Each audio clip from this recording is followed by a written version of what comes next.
Hello. So today I would like to talk about the entry levels to YouTube as a medium, whether or not it's stepping stone to mainstream or a art form in itself. And I'd also like to talk about the video that Casey Neistat made after he got 1 million subscribers. So I'm going to take you around with me today and we'll have a talk about that.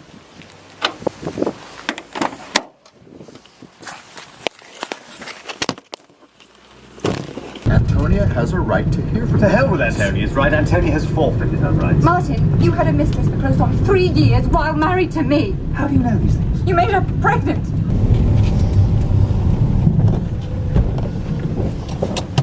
Never vlog while driving. Casey Neistat reached 1 million subscribers this week and made a appropriately celebratory video about it, and it was amazing. But he also took the video to talk about the authenticity of YouTube and the difference between being on YouTube and being in the mainstream.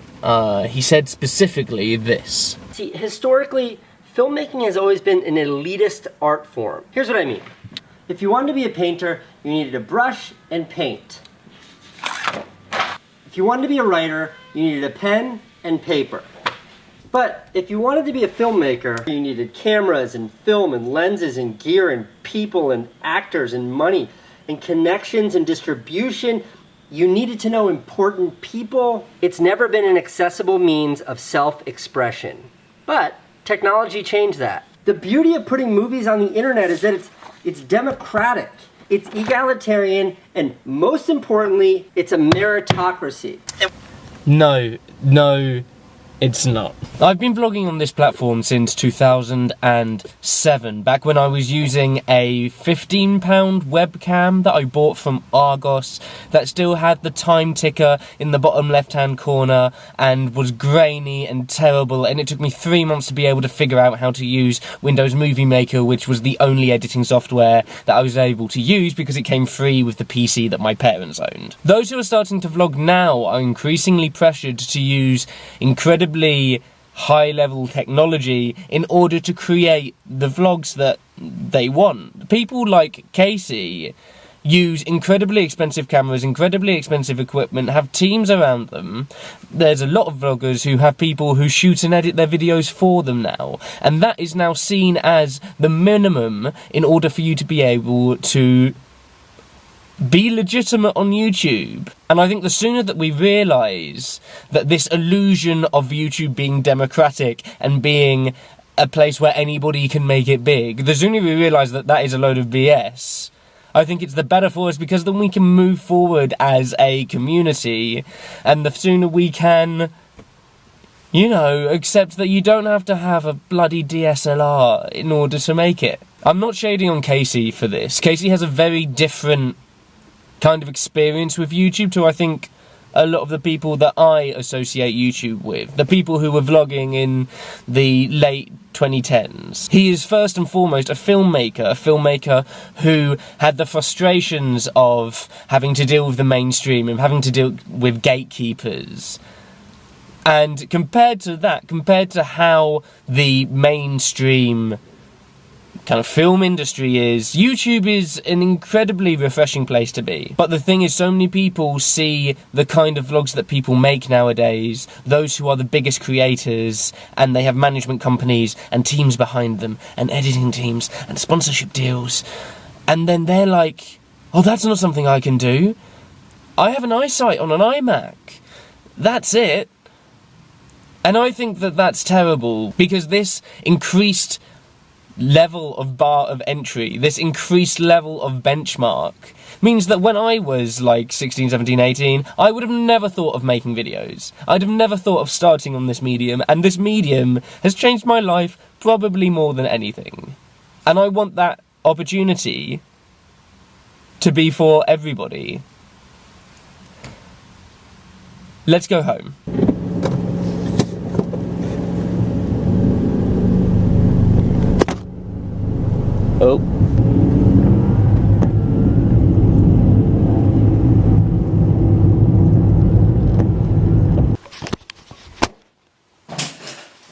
Coffee number 2. There's something actually in Casey's How to Get a Million Subscribers video that really rings true, where he says that everybody has an audience. No matter how you film, or what you say, or what you come across as, how you look, there is someone out there who is going to want to watch you. But the problem is that there's this obsession with numbers, and there's this obsession with growth, and this whole video from Casey is about getting 1 million subscribers.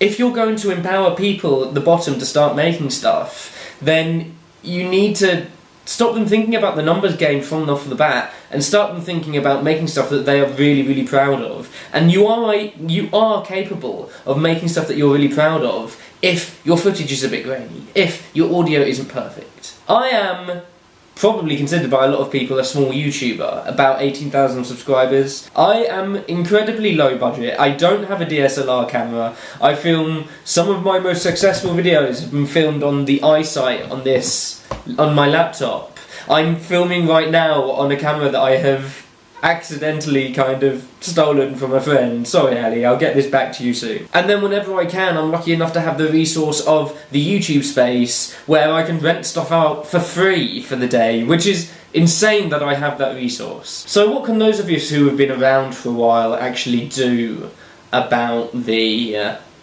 perceived necessary high quality of videos that needs to be put out in order for you to start on this site? One particular thing we can do is lift up those who are making amazing, engaging content, regardless as to the quality and regardless as to the audiences that they have. Lift these people up. Show that you can start from zero nowadays, and that you didn't have to start in 2006 in order for you to be a successful YouTuber or to make stuff that's amazing. If you see somebody making amazing shit, share that shit. Like, for Christ's sake, make sure that people see it. And secondly, I think that we need to be less snobby about our own content. My videos do not always look slick and edited and amazing. The third thing that we can do is to break out of these social bubbles that YouTube has naturally created. There's not something innately problematic about them, but one of the things that Casey said in his video was, you need to know important people.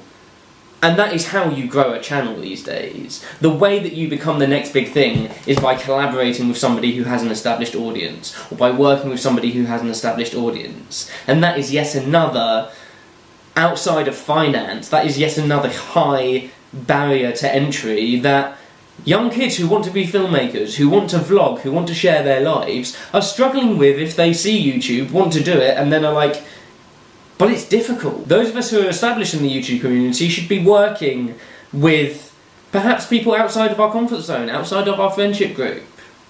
Empower others. We've been so lucky. Even me with like a relatively small, 18,000 people is not small, but with a relatively, compared to Casey, relatively small audience. We are so privileged and we have so much power. And I want to share that. So this is a thing that I'm going to try and do going forward anyway. Tell me what you think of Casey's kind of conclusions about YouTube as a medium. Do you agree with him? Do you think that I am being overly reactionary? Let me know. It'd be lovely to know. Right? I have been Rhyming with Oranges. Toodaloo.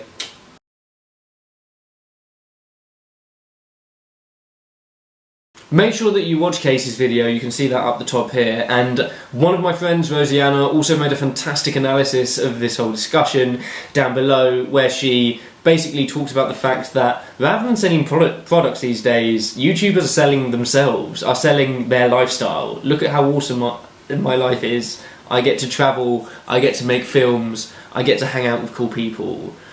She talks very articulately about that kind of stuff. I share Rosianna's things whenever I can. She's awesome. If you want to find me elsewhere, you can follow me on Twitter at JazzaJohn. You can debate me on there as well. You're more than welcome to talk to me.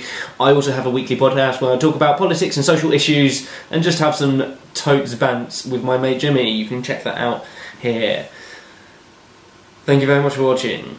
That's all I have to say on this matter. Toodaloo.